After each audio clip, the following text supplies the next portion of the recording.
We have 6 mental faculties. These are our mental tools. There are imagination, intuition, perception, memory, will.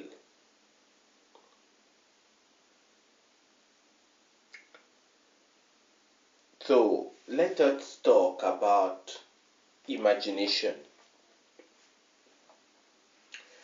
There are many references, but let us start with imagination.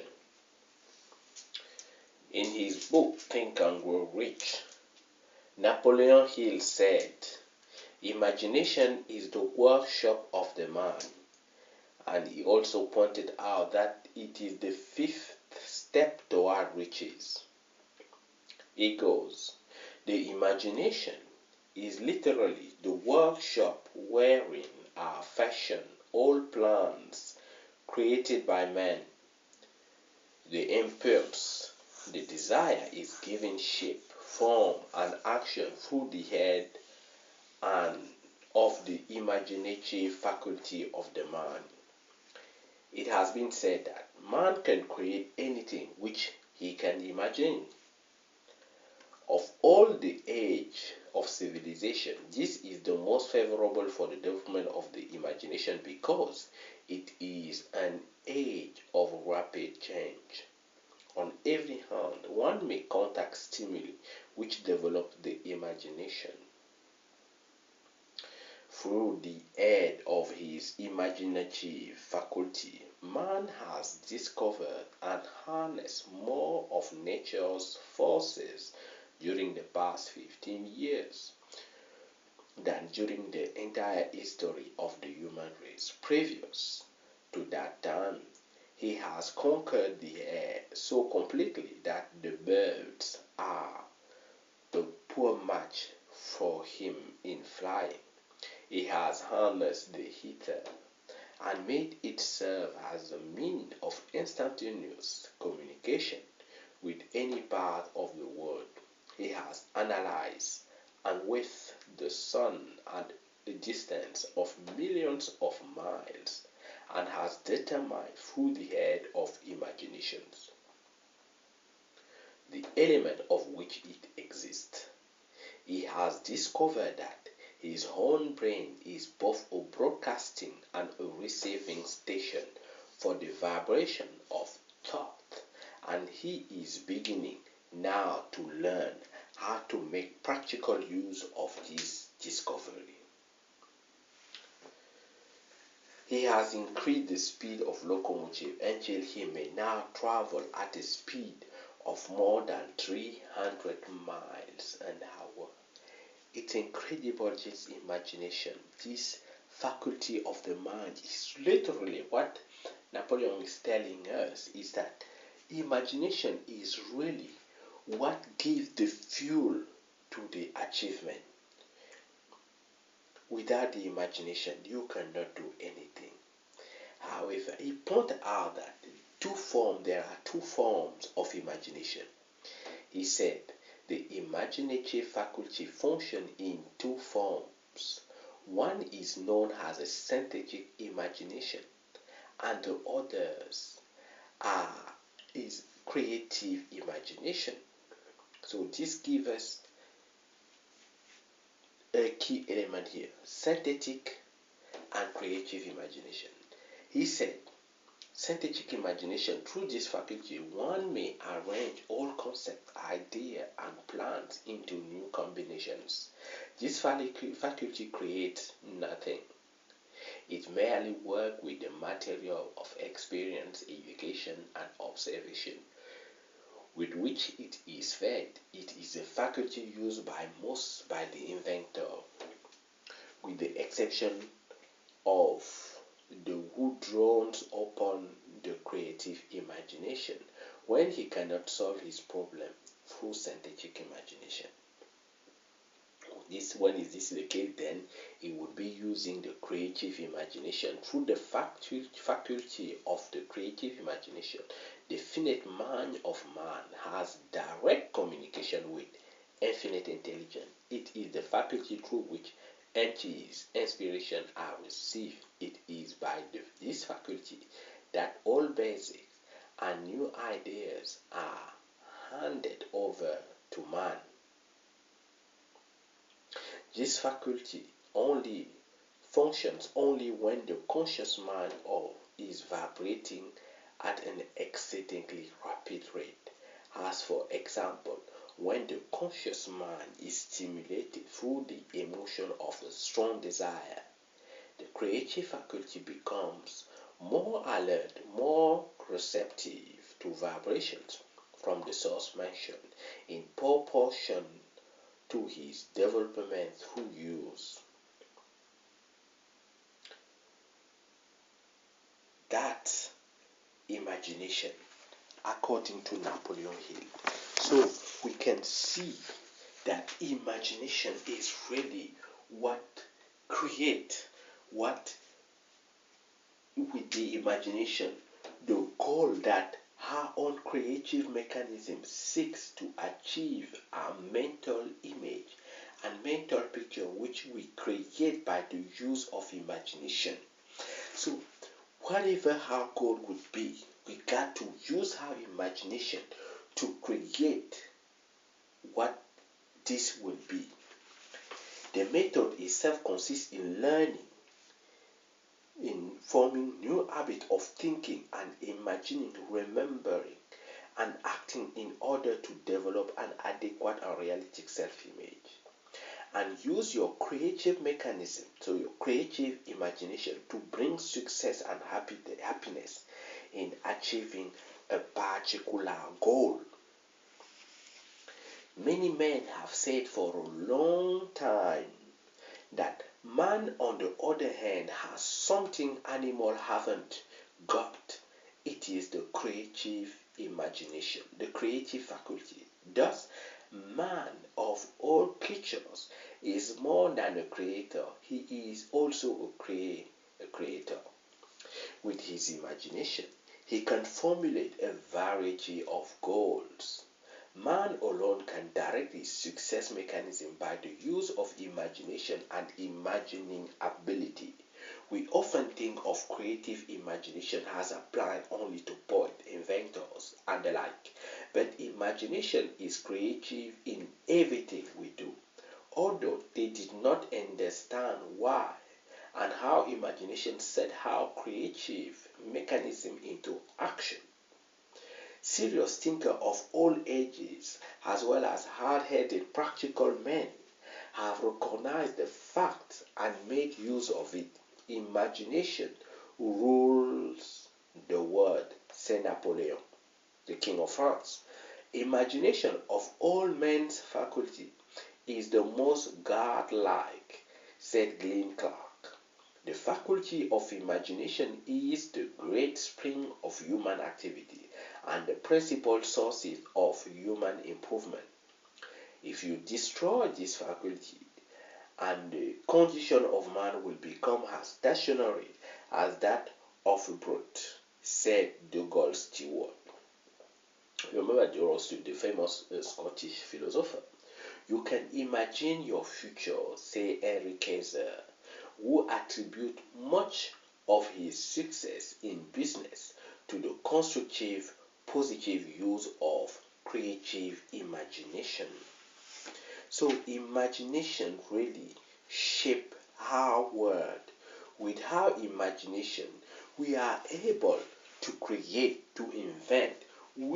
Imagination is that faculty which separates us from the animal. Because without the creative faculty, you cannot be man. You cannot be human being. You cannot create. You cannot design. We cannot do anything. With your imagination, you see, you form that mental picture, and that's what's going to guide you, and that's what is going to guide you, direct you in the specific direction of your goal. Imagination plays a far more important role in our life than most of us realize.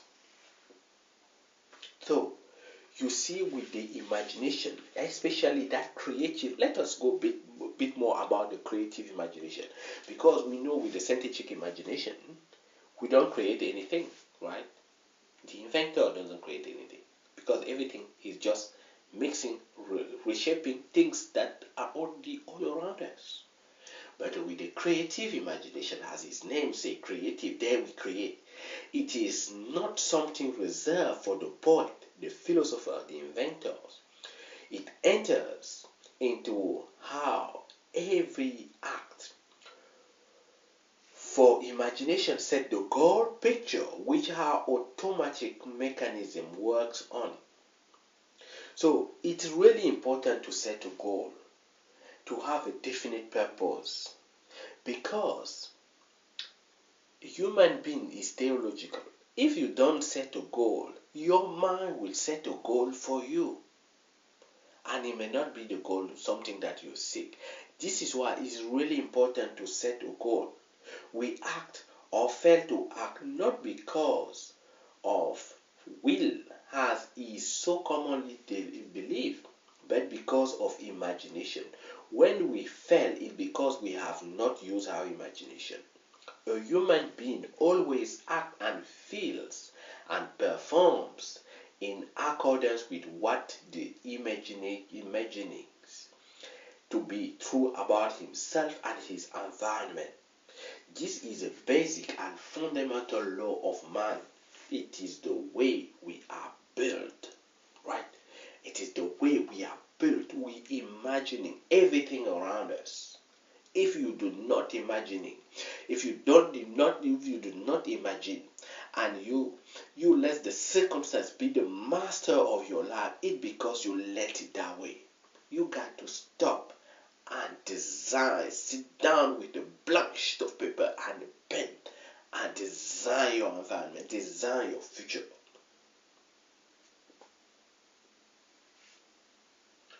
When we see this law of mind graphically and dramatically demonstrated in the hypnosis subject, we are prone to think that there is something occult or supernatural at work. Actually, what we are witnessing is the normal operating process of the human brain and nervous system. With the imagination, your nervous system cannot tell the difference between imagined experience and real experience. In either case, it reacts automatically to information which you give to it from your forebrain. Your nervous system reacts appropriately to what you think or imagine to be true. This is a very important point. The brain doesn't differentiate between what is real and what is imagined. Therefore, it is in our best interest to really sit down and imagine our future, our life.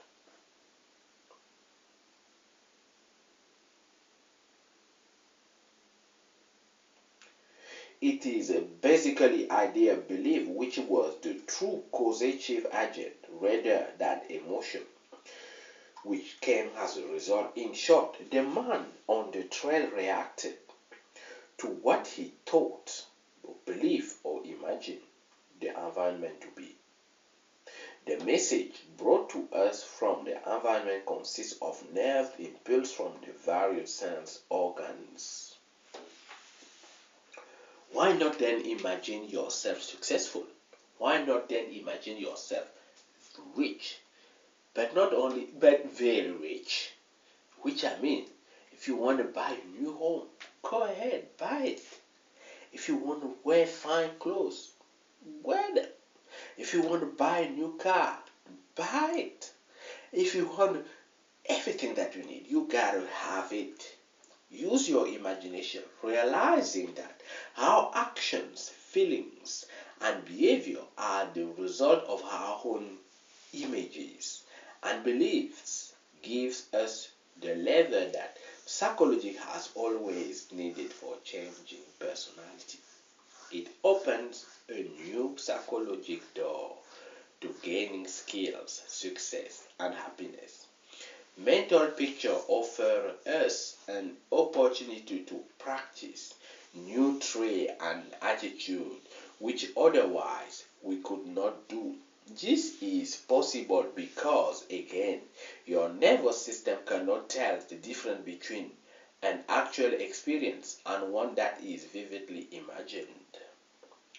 If we picture ourselves performing in a certain manner, it is nearly the same as the actual performance.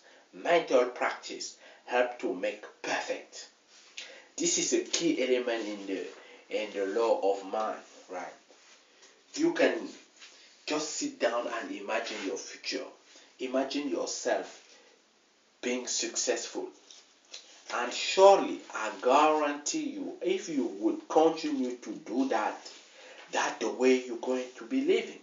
That's the way you're going to be acting. That is the way you're going to be doing.